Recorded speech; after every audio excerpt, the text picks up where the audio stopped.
I wanted to call today to talk about guns. 'Cause that's the thing that people are talking about. And I'm a philosopher by trade, so I'm sort of predisposed to, engage in have a sort of optimism of the free market of ideas, so to speak. Okay.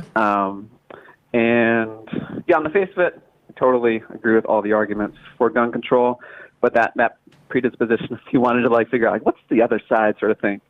And so the past week, I've gotten in this rabbit hole of basically reading arguments from gun preppers against various arguments for gun control. Yeah.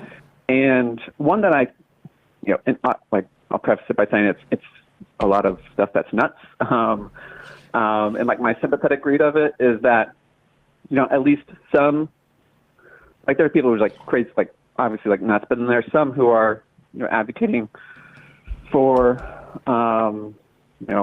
protection of guns, gun right or whatever. That I think they're just coming from a fear that we live in a dangerous society and, a violent society, and some of that's, racist and so forth.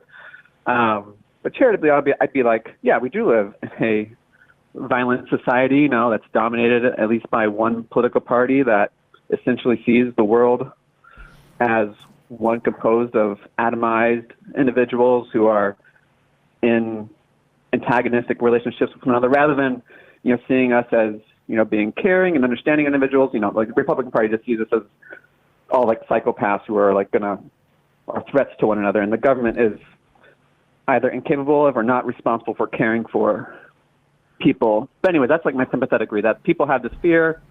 It's based in this, sort of legitimate thing that, we live in a violent society, but, kind of like Emma said, they have this ridiculous fantasy that they can respond to it, just by, arming themselves.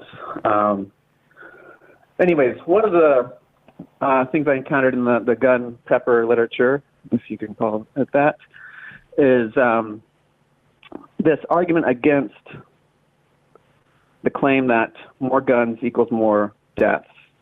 So you see that claim repeated a lot on the media, and it, intuitively makes sense. The United States, more guns than people, especially after the Heller decision. And that's associated. It seems like it's associated. Intuitively, it seems like the association between that and gun deaths, especially when it includes suicides, seems obvious.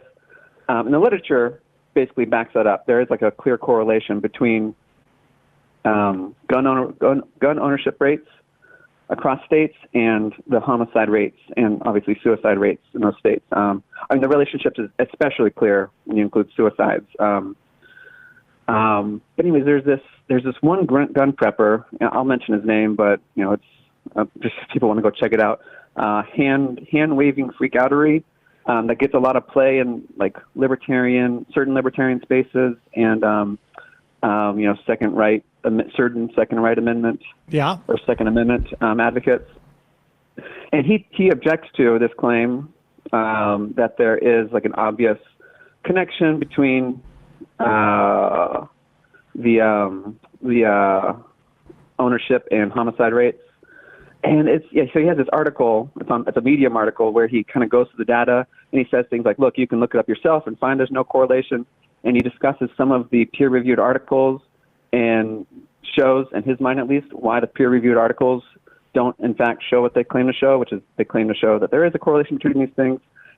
And the math he does is just obviously bad. But what I think is more interesting is how he goes so wrong with it, how this gun prepper goes so wrong in interpreting the data. And what's interesting about it is that he in fact interviews. He has a podcast too. He has a podcast where he interviews the lead researcher for this one article in particular. And the researcher tells him straight up yeah, there's a clear relationship between gun ownership and homicides, which isn't what the gun prepper wanted to hear. But the gun prepper's but there's also other variables, right, that are more strongly correlated. And the researcher's yeah, sure, there are other variables that are more strongly correlated with homicides than is gun ownership. And with the lead researcher, so they both agree with that. But what the gun prepper takes that to mean, he thinks that means, so there is no correlation, since there are other variables that are more strongly correlated. There's no correlation.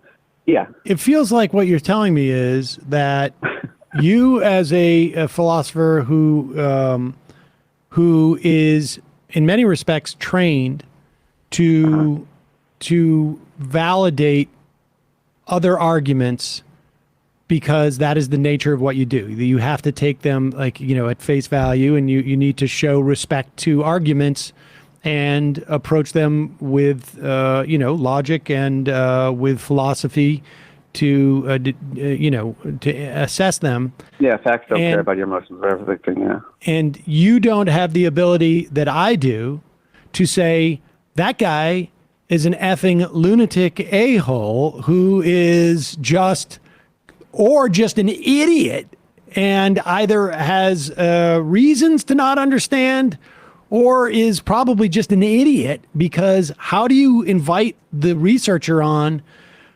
and have that researcher say to your face, yes, there is a correlation here without a doubt. That doesn't mean that there aren't other things that are correlated to it. Like, I don't know. It's like somebody standing next to a cliff and they end up dead on the floor, on the bottom of the cliff. And I pushed them off the cliff. And they say, well, but that's not why they died. They died because they fell 400 feet. That's what killed them. And I say, well, yes, there are two things that led to that death. One is they fell 400 feet. And the other is that I pushed them so that they fell 400 feet. And if this dude can't understand that, he's either a complete idiot or just a pathological liar. And he's definitely the latter. And I guess I was fortunate, I definitely had that sort of inclination that you were describing, but also, I can write it off. It's lunacy. But I was interested in sort of it's propaganda. He's putting out propaganda, right, pitching it as I'm just neutral, apolitical. The Medium article that he writes is supposed to be a criticism of both the right and left, though obviously that's not the case. But I was really interested in the research. Maybe this is the person you'd have on, because I when I dove into this, I started reading around the research. Michael Siegel is the gun policy expert. And I don't know what happened when he went onto the podcast. I think he kind of just might have been misled about what the purpose of the podcast was, because Siegel seems like he has no really he's not a gun advocate, certainly. So I think he may have just been misled. But what I thought was interesting is that. All right, Adam, I gotta let you go. Yeah, sure. But call back in. I appreciate the call. Thanks. Yep. Have a good one. Bye-bye. We hit the 8-minute mark. A lot of patience to do that as a philosopher, I think. I think so. I don't have that patience.